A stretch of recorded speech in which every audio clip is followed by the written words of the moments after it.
Welcome to another episode of The Cynical Writer. Before we get started, I just want to remind everyone that the best way to support this channel is to purchase my books, and I have left some links in the description section in case you're interested. Now, I know I'm behind a little on making this episode. I haven't had as much, I guess you could say, productive drive in me lately. And I've been trying to post an episode of The Cynical Writer every week, at least for this year, and that's a goal I'm very much trying to stick to. So if I miss a week, then I might post 2 episodes the next week so I can catch up and things like that. Well, this week I'm going to talk about what is the key to beautiful writing. Now, you might be surprised to hear this from me, but personally, I don't think there is a specific key to beautiful writing. When I write a sentence that I think sounds beautiful, I often don't know exactly why. It's very instinctual, and very often the beautiful writing will come from my heart, my soul, and it's a very, I guess you could say, intuitional process, and therefore, it really isn't, I guess you could say, an intellectual ordeal. Now, once I guess you could say, compose a beautiful sentence, then sometimes I'll be able to look back and analyze the sentence and think to myself, okay, what is it about this sentence that sounds beautiful? And sometimes I'll come away with an answer, and sometimes I won't. I think sometimes a beautiful sentence will be composed of various, I guess you could say, sensory details or perceptions. For example, it might mention sight, sound, lighting, even things like tonations in a character's voice. There are so many integral details, I guess you could say, that go into making a beautiful sentence. But again, I'm not sitting back and analyzing these things in the moment. I'm writing, I guess you could say, from my heart and not with my head. And I obviously think that is the best way to go about, I guess you could say, composing writing, is to write with your heart and with your feelings and not with your intellect. Now, the arts are very unique in this way because you don't really want to do that if you're making any kind of intellectual argument or anything like that, or if you're writing an essay or something like that, because there it's all about logical thinking, analyzing things very succinctly and the like. But the arts, it's more emotional and instinctual.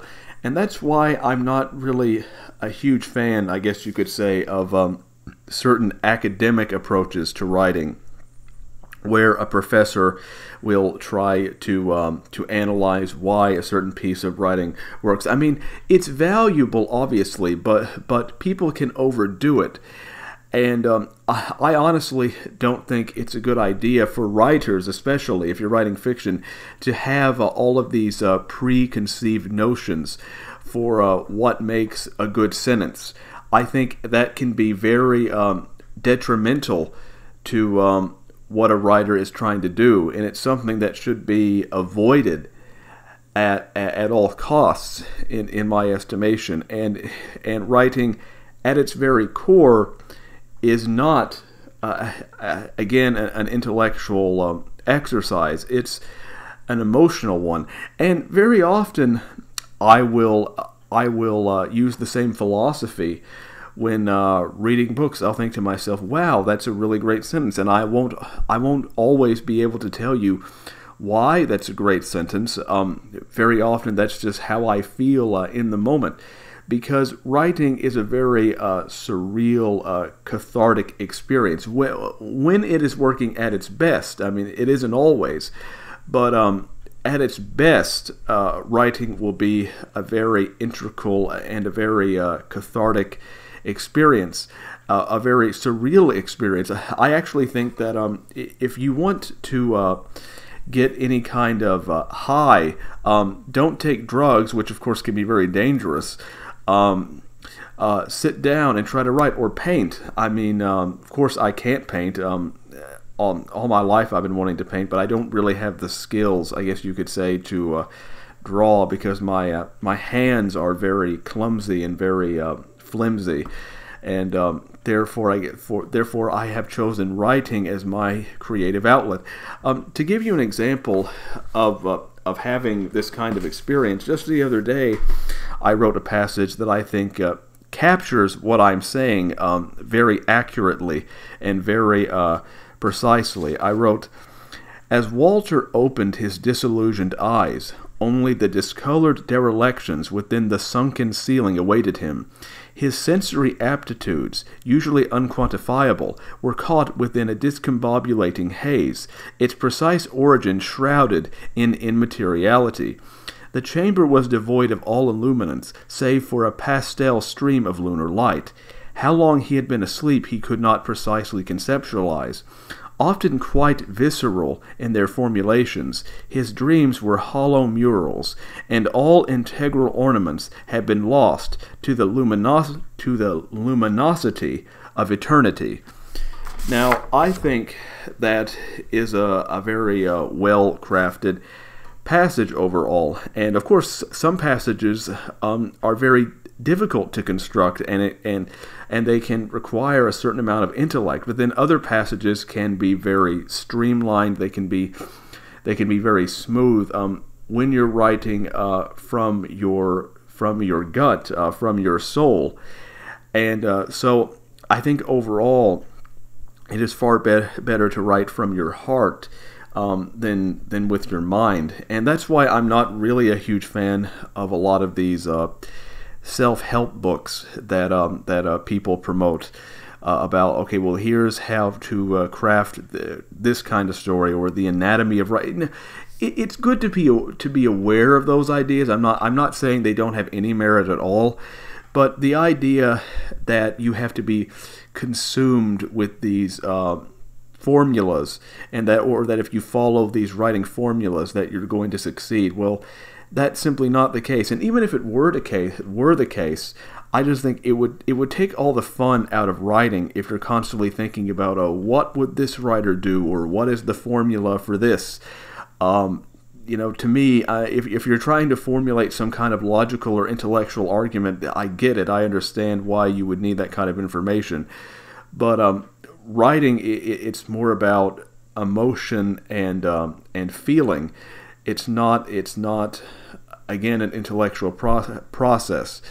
And now, of course, I'm not saying that intellect can't be involved in the writing process, because it certainly can.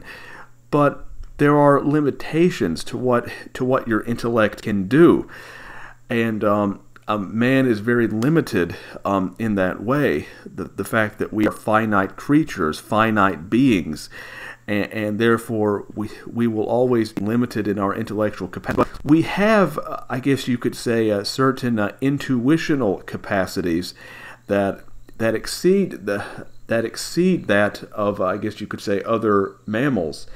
And because of that, human beings are able to create art, whereas most other animals aren't able to create art, because we have a certain, I guess you could say, intuitional capacity that other animals lack.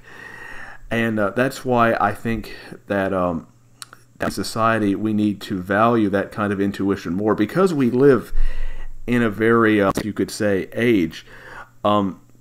Such things often aren't valued, because there's this idea that unless you can demonstrate something rigorously and intellectually, it doesn't have any value. But that's simply not. That's one of the reasons why in schools, for example, science and math are often valued over the arts, because that they can produce and demonstrate more quantifiable results, whereas the arts, they don't bring immediate gratification.